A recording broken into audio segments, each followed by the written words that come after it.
Well, final home game of the year, senior night, or senior afternoon against Louisiana Tech.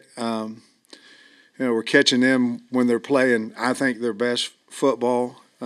They deliver some problems. The structure of their defense. They're 3-3-5, but it's different because they have a robber, a rover, a guy basically it's really hard to get to block, who's a really, really good player, the Fields kid. And so offensively, they're running the ball a lot better than they have all year, not throwing it quite as much as what they did earlier in the year, but the transfer from Coffeyville's a hard runner. Their line's playing well. They've got a lot of speed at wideout. So I think they're going to come in with a lot of confidence, obviously, after last week, their win. And so we're excited about having them here and on senior day for us, but we know that was a big win for them last week. They'll come in with a lot of confidence, I'm sure. I was wondering if you talked to the team about, obviously you see 4-6, and it's Louisiana Tech's not a big name team, but 3 overtime losses and the loss to Western Kentucky that was playing really good. You talk to them about maybe they're not what their record says they are? I think we have not, obviously we haven't had our meeting yet today, but I think the big thing there is this game is more about us and how we play. We have to play hard. We have to play hard. We have to challenge ourselves. We've gotten in the past where we've done well at times, or we've done not well at times against teams that aren't in our league as far as names on the side of their helmet, and we have to get better. I think the thing that I'll talk about is getting better. Certainly, we have 2 games left, not just one, so we have to continue to try to improve, and then our consistency has to be there. So we need to put 2 games defensively where we're flying to the football back to back, and then offensively we've got to take care of the football better. We have to throw, we have to catch it better.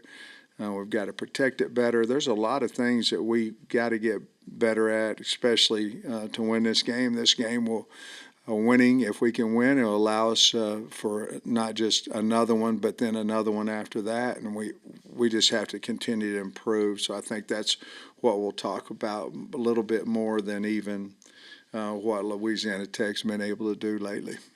After reviewing the film of Texas, anything jump out to you, particularly on the offensive side of the ball, that maybe was different than you thought or anything like that?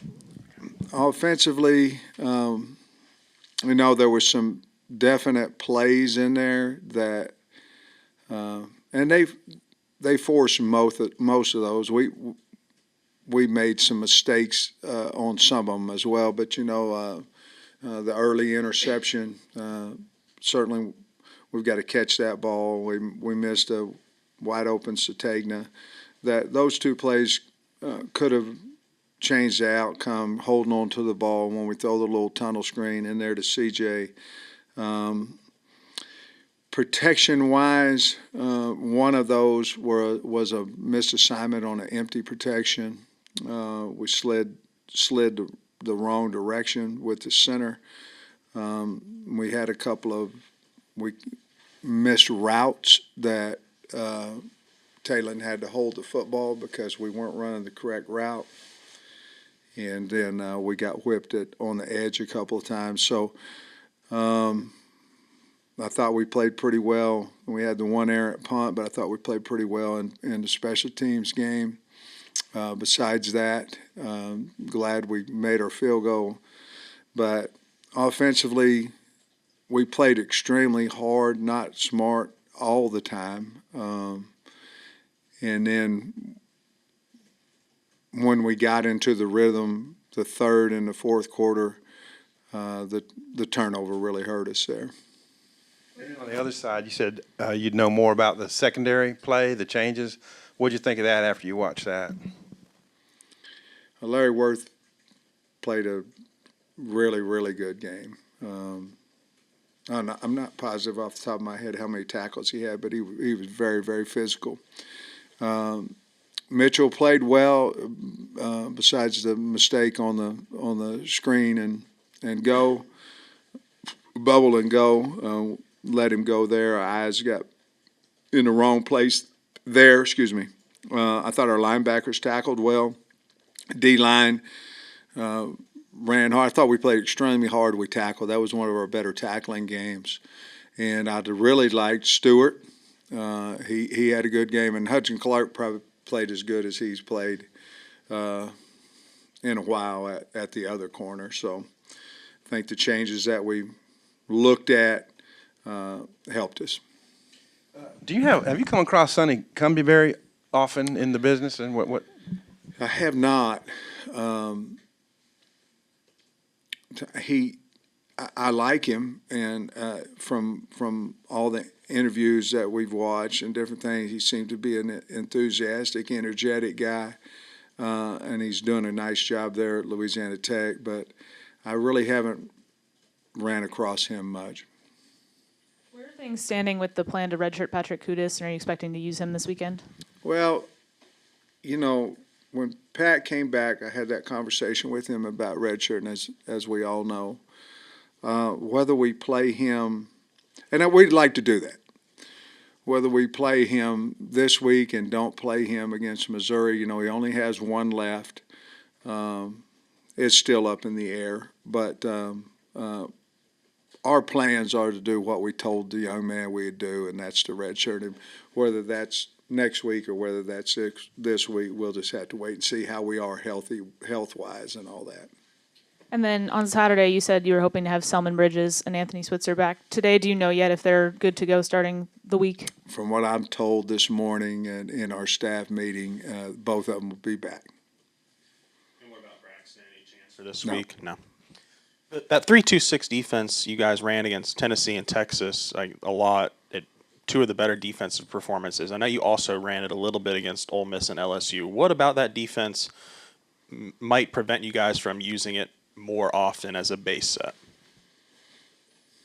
Well, I think when you do that, you're daring people. You're saying, you're telling them we're way more concerned about your wideouts and your quarterback than you are your running back game, and you're saying, hand it off.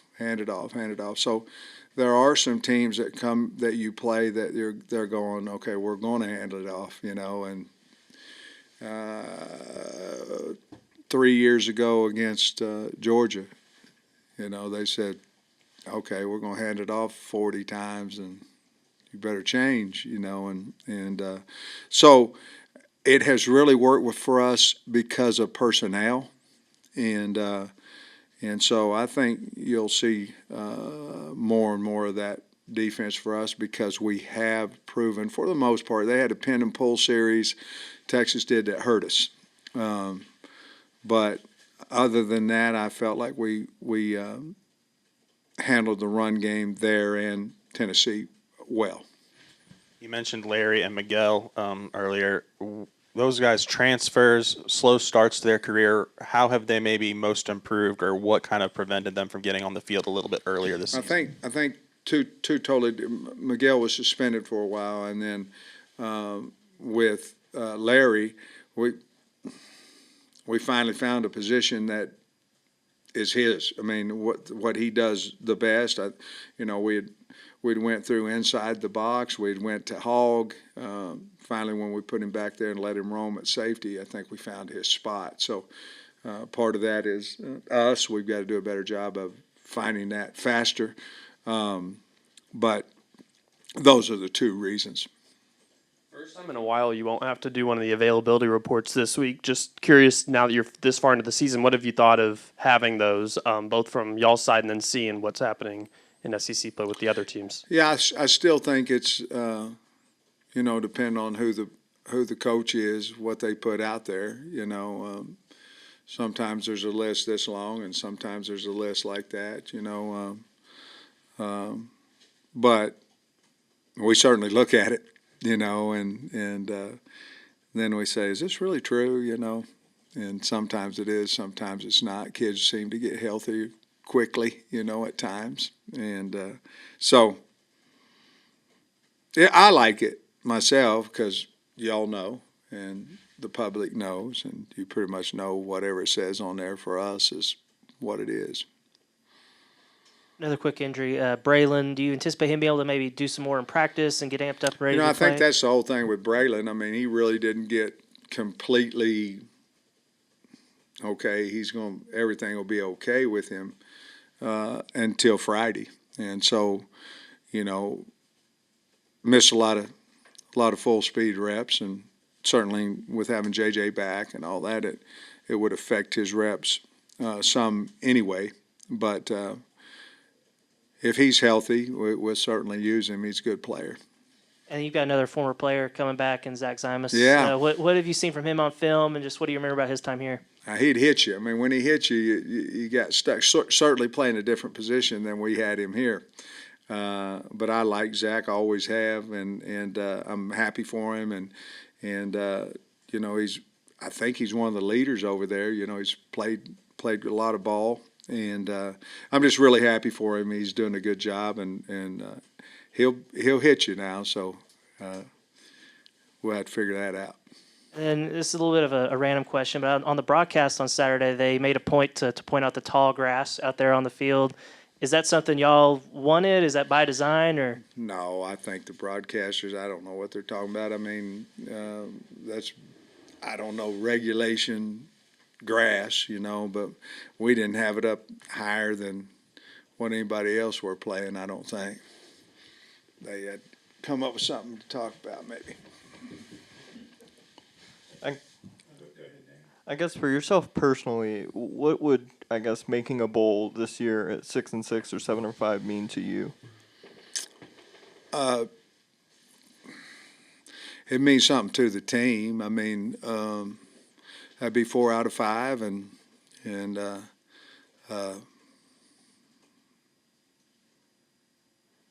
yeah, I mean, it'd be a lot better than not, So I think our kids still enjoy going to postseason. There was several years when they didn't, and so 4 out of 5 opportunities or invites, that'd be good.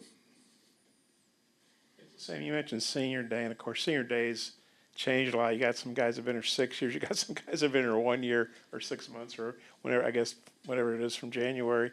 What does senior day mean to you now?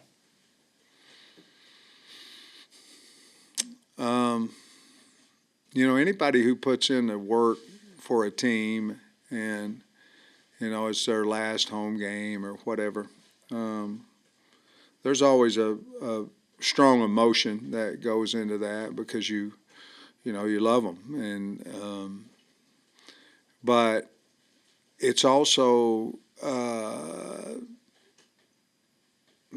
different feeling because now this young man's getting ready to go off and do something else, whether it be in the business world, whether it be in the NFL. And, like Hudson Clark and Eric Gregory, those are 2 guys that have been here for 6 years, and so the guys that are loyal, Landon Jackson could have left and went to the NFL or could have went in the portal, and he didn't. So, each one of them are a little bit different, but just very grateful for the guys that came back and the hard work and energy and effort and loyalty that they had to the program. If you're kind of summing up the senior class, at least to this point of the season, whether Quentin Jackson's been here first year, but he's had a good year when he's healthy, and and you alluded to the 6-year guy. Just what would you say about this year's senior class? How they've contributed? Well, I think they've done extremely well. The guys that came back are playing for us, and the guys that we brought in from the portal for the most part are playing for us, and have had a lot of reasoning for our success when we've had it, and so I don't know.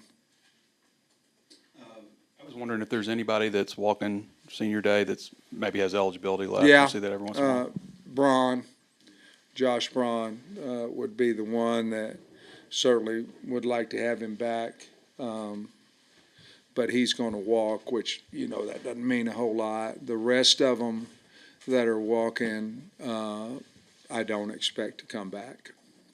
But Ron still could come back. Braun could come back. Okay. Yeah. Is there any chance on Braxton to be back this year?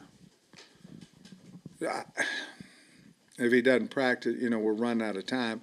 I'm saying possibly, the bowl, but I don't. It's just not getting better. Is it time to have the conversation with Talon about, does he want to come back? I mean, certainly y'all probably want to have him back. Talon? Probably not. So you'll know Monday after the Missouri game, I've got 6 guys that I'm going to bring in and talk to myself. Our coaches are going to talk to, their players. But there's 6 in there that I want to sit down and talk to. And certainly you could probably imagine who they are, and they would be juniors. And really what I'm going to do is talk to them about their draft status, and then talk to them about coming back, and then certainly try to figure out how we can get them to come back. Sorry, one more injury, quick. Anton Junkaj, how's he? Yeah, looking? I still think he's probably, in all honesty, probably at least a week away. I don't anticipate him really being healthy this week. You've been in Northern Illinois and Cincinnati before they got in the Power League. I guess what I'm getting at is you've been on the other side of games like this. Yeah. And I guess you guys won it at Alabama that one year. Yeah. Tom covered that, I think. Just kind of what from the other side's approach or perspective, what's that like based on your experience? Oh, it's exciting. They get to go into, they all have a chip on their shoulder, because probably most of them, and I'm not saying all, but most of them, Arkansas didn't offer a scholarship to. And that was always a big deal at Northern, Western Michigan, Cincinnati back in the day. And that was always a big driving, emotional, to go in and play the big dogs, at the time. And certainly you'd have great weeks of practice, so emotionally and as far as the week goes, I'm sure they'll be ready to rock and roll. And at least for the most part, when I was at those, at the non-Power 5 schools, that's kind of what our kids thought. And Louisiana Tech plays extremely hard, so I don't know if they can play any harder than what they're doing right now, but they'll come in here ready to roll. Yeah, I was reading Cumbie's post-game comments, and he was saying, I'm paraphrasing here a little bit, but he was really proud. They're 3-6, and they go in and beat their conference leader on the road, and he just appreciated how hard they play. I guess as a coach, watching them and knowing what they did, I guess how much does that impress you? Big. I mean, big. In a nutshell, really, they did to Western Kentucky what they're trying to do to us. You know what I mean? They had that emotional, hey, we're sitting here 3-6, they're the big dogs, and so they used that during the week, and their kids played extremely well, both sides of the ball. Their defense has been playing lights out the last 3. I know Jack State scored some points, but they played well in that game as well.